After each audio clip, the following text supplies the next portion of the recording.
I'll take that one. My version of the story. There's always three versions. Mine is, and somewhere in between. Actually, I was having a housewarming party, and he was invited by a friend of mine, and so he was going to be his second coming to the party, and he actually attempted to find the house and couldn't find it. And so they went back home and started hanging out, and I ran track for UT, and so my teammates and everyone was there. And then they decided, let's see if we can find this house again. And so they decided to no Google Maps in those days. No Google Maps back then, but they found it and they showed up, and we were introduced. And I'm from Jamaica originally, and so I love to dance, and he thought he could dance, and so we had like kind of a dance competition, and so that's how we met. You know, we're disciplined, we're trained to basically be able to juggle your athletics with your academics and your personal life. And so for me, it was pretty easy. Again, both going to the same school, if you will, and interested in the same types of extracurricular activities. So, you know, we found time outside of school on the weekends, and it was easy from my perspective. Anything you'd add? No. It was easy. I mean, I was more focused in school, so it was more of, you know, on the weekends or evenings, it was really just a matter of making sure you manage your time better. That's what it was. So, but other than that, you know, we had fun together. You know, I think I was her opportunity to just kind of relax and let loose. So, you know, I made sure I took care of that. In that, typically, you know, in most relationships, you get comfortable, you get relaxed, and your emotions kind of, obviously everything's always high in the beginning, and it kind of levels off. And for me, I think it was just when I recognized that, okay, it's not leveling off, you know, which was unusual for me because typically it levels off. So I'm like, okay, it's not leveling off. I'm like, okay, this is an interesting phenomenon. So let's kind of keep this going. And it just never did level off for me. So that's when I realized, okay, maybe she is the one then. So. And for me, I would say again, coming from Jamaica, and he's from Nigeria. I think it was interesting, the dynamic from a cultural, comparative standpoint, that we had so much in common. And, you know, from whence we all have, you know, come from, right? But ultimately, again, we liked the similar foods. He loved reggae music, and the cultures for us, from a family perspective, it wasn't a difficult synergy from him, for me, my family. And so again, my mom, my sister, my brother, everyone seemed to like him. And you know, again, friends started to go, you know, you seem to really click. And so I think over time we grew on each other. The proposal, I think there were a couple. Yes, they were. I think there were a couple. But I would say the main one was August 95, August 6th. You know, it wasn't, we hadn't discussed, you know, getting married in terms of, okay, yes, we're going to do this. It was just one of those, you know, this is what married couples do, kids, you know, just topic, how do you raise kids, those kind of, just general topics, just kind of, I guess we're probably kind of filling each other out.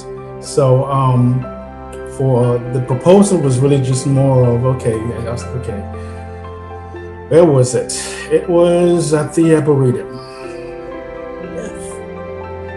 Yes, and those are when it was still supposed to be one of the nice spots in Austin where you went to, and you had that place where you walked down the staircase and all that stuff. So we'd gone to a restaurant there, and we'd gone down, which at first was like, where are you taking me to in the dark?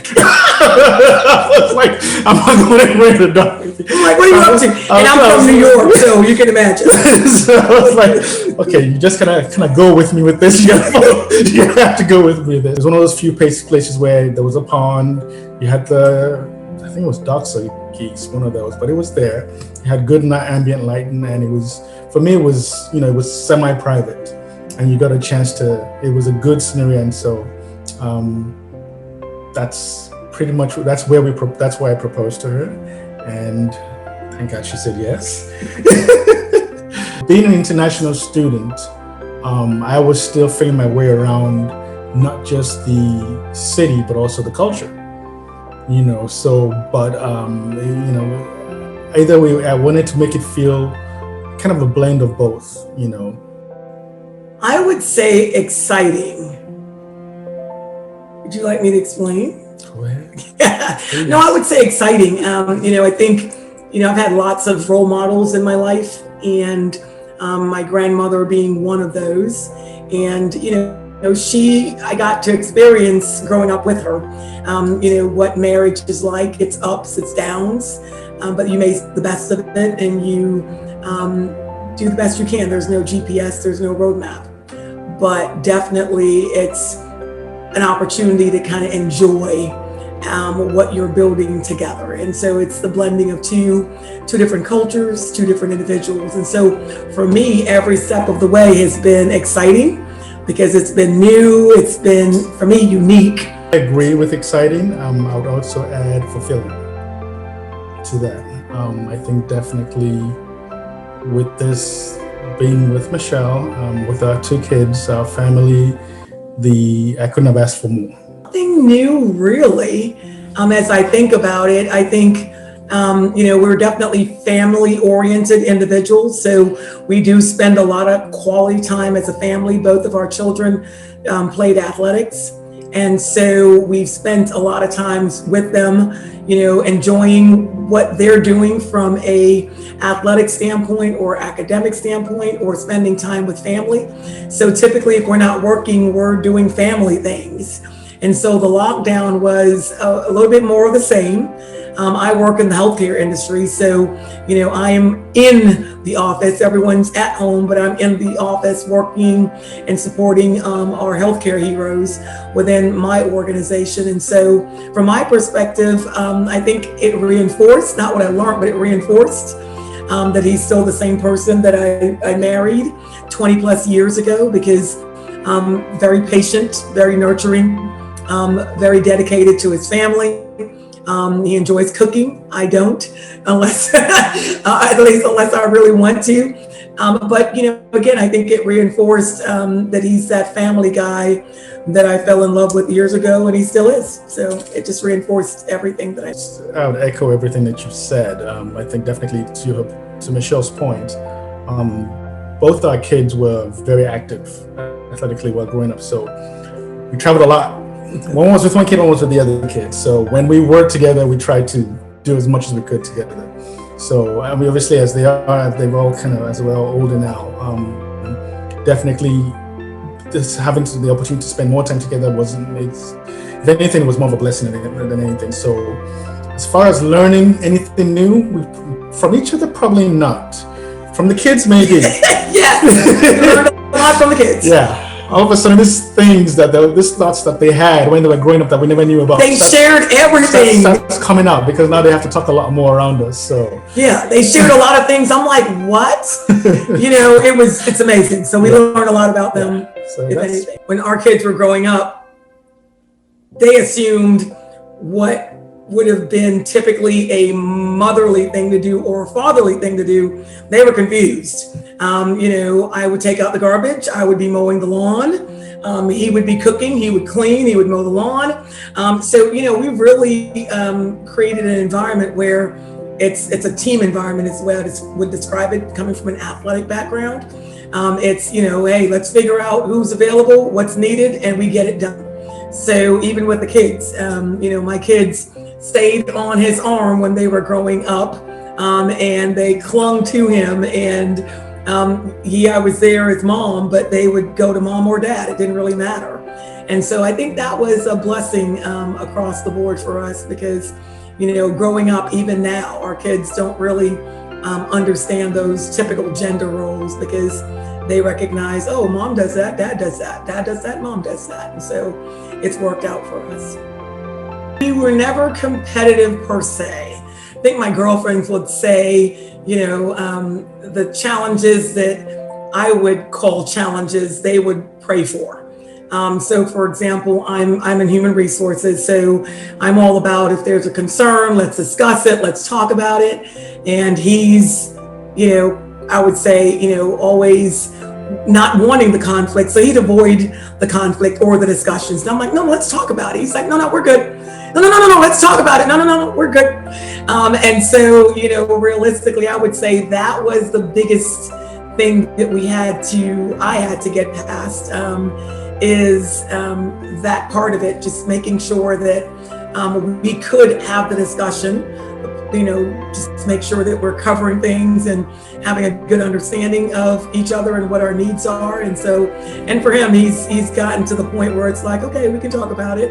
It's not an argument, it's a discussion. So, but we never really competed as it relates to relationships. Again, managing finances, that was a team thing. We did that together. Some months he did the reconciliation, some months I did that. And so I've come from humble beginnings. He's come from a little bit better beginnings. So I think financially, he can drop $1,000 on anything. And for me, it's like, I can get it for 90% off. And I can do without that. So that's the big difference, I think, from my perspective around things that were challenges for us. I would just say, I would agree that I don't think it was a really competitive environment. I think if anything else, we kind of supported each other in terms of helping to build each other up, especially career-wise, especially within our careers. I think, when it was time for one person did the masters, we did that. This person got the masters through, another person, okay, we did. Because at that time we were both married, and I think at the time you were doing your masters, Nathaniel was on the way. Yeah, I was pregnant, building a house, and doing my masters, and got a 4.0. But anyway. So we did, so we've always kind of supported each other, at least from a career point of view, in terms of, okay, what we knew. I mean, our attitude and our approach was always what's best for either one of us is best for the family. The best advice I got was from his mom. And she said to me, in marriage, you need to realize that the husband is the head of the family, but the wife is the neck. And without the neck, the head can't move. So, really that was the best advice I could have gotten, recognizing there's no need to the question about competition. There's no need for us to compete. We just have to work together. Your wife is always right?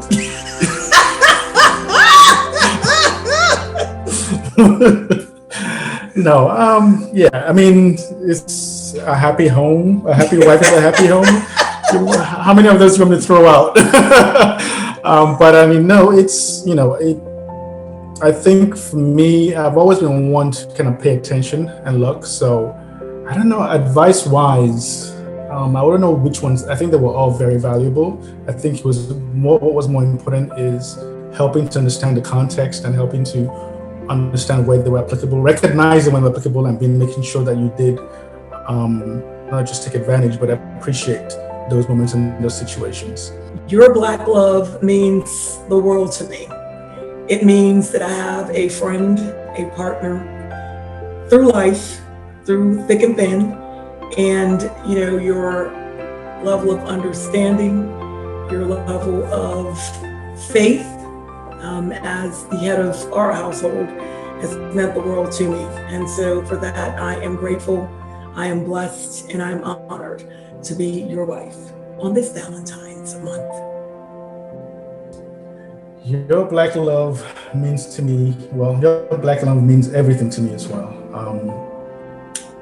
I have always been in awe of you. I love you very much. I love your strength. I love the strength that you bring to this family. I love the fact that you've always been the pillar of this family, and I appreciate it. I understand, and I believe we all appreciate the love that you have, the undying and unconditional love that you have for this family. You are a true, how would I say, lioness in terms of your ability or your fierceness, and not just doing what's best for this family, but also protecting this family. I couldn't have asked for a much more loving, much more caring, and much more giving mother, and wife. Thank you. We might renew for another year. I am Michelle. And I am Landry. We are the Adamolekuns.